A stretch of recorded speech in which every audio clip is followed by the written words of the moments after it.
بسم اللہ الرحمن الرحیم الحمد للہ کفا وسلام علی عباده الذین اصطفى اما بعد۔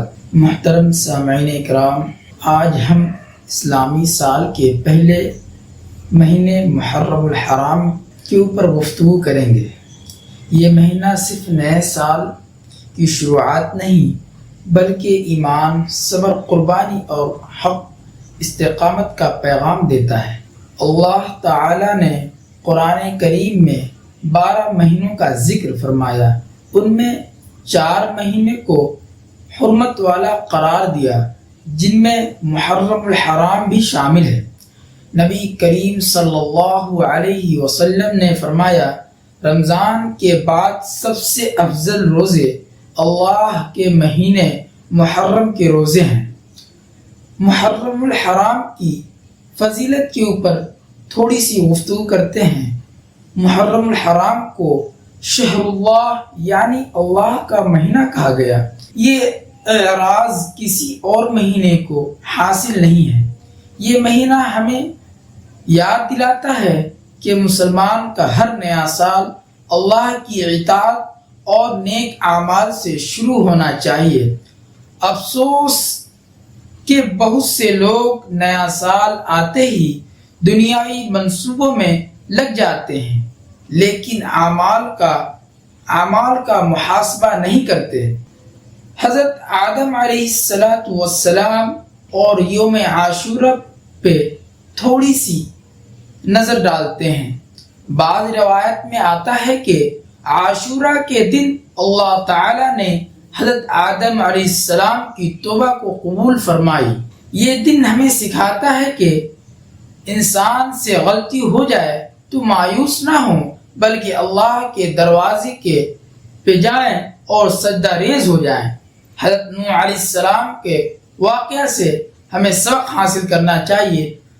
طوفان نوح کے بعد حضرت نوح علیہ السلام کی کشتی جودی پہاڑ پر عاشورہ کے دن ٹھہری۔ اللہ تعالی نے اپنے نبی اور اہل ایمان کو نجات عطا فرمائی۔ یہ واقعہ ہمیں یقین دلاتا ہے کہ مشکل کتنی ہی بڑی کیوں نہ ہو، اللہ تعالی کی مدد ضرور آتی۔ حضرت ابراہیم علیہ السلام روایت میں ذکر حضرت ابراہیم علیہ السلام کا روایت میں ذکر ملتا ہے کہ اللہ تعالی نے حضرت ابراہیم علیہ السلام کو آگ سے نجات عطا فرمائی۔ جب پوری دنیا مخالف میں کھڑی تب بھی اللہ نے اپنے نبی کو تنہا نہیں چھوڑا۔ یہ سبق ہے کہ جو اللہ پر بھروسہ کرتا ہے اللہ اس کے لیے راستہ پیدا فرماتے ہیں، آسانی کا راستہ فرماتے ہیں۔ حضرت یعقوب علیہ السلام اور حضرت یوسف علیہ السلام کے بارے میں ذکر آتا ہے، کہا جاتا ہے کہ عاشورہ کے دن حضرت یعقوب علیہ السلام کی بینائی واپس آئی، حضرت یوسف علیہ السلام سے ملاقات ہوئی۔ یہ واقعہ امید کا درس دیتا ہے۔ برسوں کی جدائی کے بعد بھی اللہ نے خوشی عطا فرمائی۔ حضرت موسیٰ علیہ السلام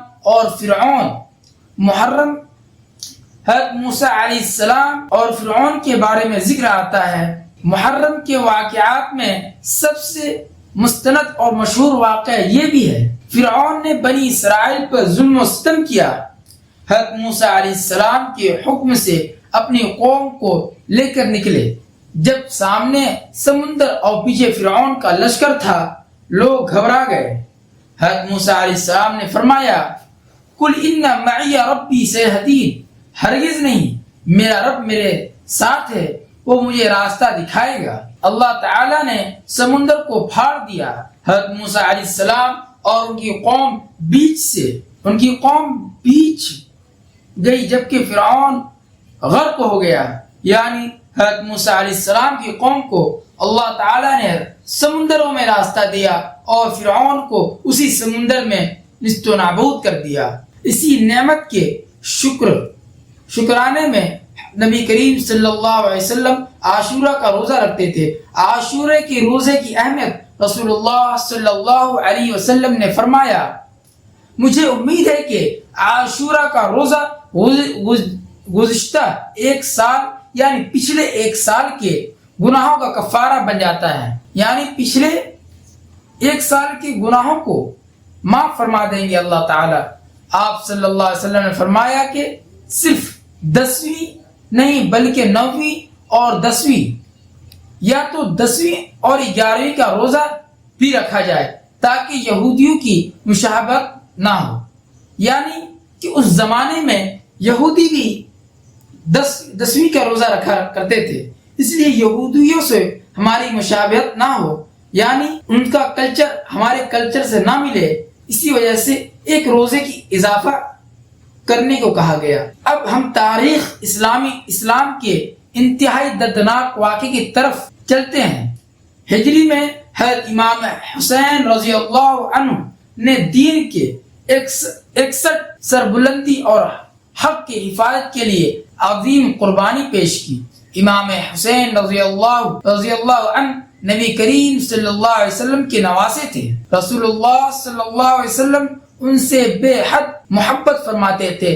جب ایسے حالات پیدا ہوتے کہ حق اور باطل کے درمیان فرق واضح کرنا ضروری ہو گیا تو امام حسین نے حق کا راستہ اختیار۔ کربلا کے میدان میں آپ صلی اللہ علیہ وسلم اور آپ کے ساتھیوں نے بے مثال صبر، استقامت اور قربانی کا مظاہرہ کیا۔ محرم کو حضرت امام حسین رضی اللہ عنہ کو شہید کر دیے گئے۔ حضرت امام حسین 10 محرم کو حضرت امام حسین رضی اللہ عنہ شہید کر دیے گئے۔ یہ واقعہ امت کے لیے بہت ہی بڑا سانحہ ہے، یعنی اس امت کے لیے سبق ہے۔ واقعہ کربلا سے حاصل ہونے والے سبق حق پر ثابت قدمی۔ امام حسین رضی اللہ عنہ نے ثابت کیا کہ حق کے لیے کھڑا ہونا مومن کی شان ہے۔ کربلا کی عظیم مثال ہے۔ دین کی خاطر ہر قربانی دینے کا جذبہ ہونا چاہیے۔ مسلمان ہمیشہ عدل اور انصاف کے ساتھ دیتا ہے۔ مسلمان ہمیشہ عدل اور انصاف کا ہی ساتھ دیتا ہے۔ مشکل حالات میں بھی اللہ پر اعتماد کم نہیں ہونا چاہیے اور ہمیں اپنے ایمان کو مضبوط رکھنا چاہیے۔ محرم میں کیا کرنا چاہیے، ہمیں کن چیزوں سے بچنا چاہیے اور کن چیزوں میں کرنا چاہیے، ہمیں اس پر غور و فکر کرنے کی ضرورت ہے۔ نمبر 1، توبہ استغفار کا ہم مسلسل ذکر کریں، اپنے زبانوں پہ کلمہ استغفار پڑھیں، جس سے ہمارے گناہوں کا توبہ ہوگا، ہمارے قلب کے اندر روحانیت پیدا ہوگی۔ قرآن کریم کی تلاوت اپنے زندگی کا معمول بنائیں۔ نفلی عبادت جیسے نماز پڑھنا، صدقہ وغیرہ کرنا، یہ نفلی عبادت میں شامل ہے۔ عاشورے کے روزے رکھنا، یا تو 9ویں اور 10ویں کا روزہ رکھنا، یا تو 10 محرم یا 11 محرم الحرام کے روزے رکھنا، یعنی ایک دن پہلے 9 اور 10 یا تو ایک دن کے بعد 10 یا 11 کا روزے رکھنا۔ اور اگلا جو قدم ہم اس محرم میں ہمیں کرنا چاہیے، صدقہ اور خیرات، غریبوں کی مدد کرنا اور مسکینوں کو سہارا دینا۔ سیرت اور صحابہ اور اہل بیت کا مطالعہ کرنا۔ سیرت کسے کہتے ہیں؟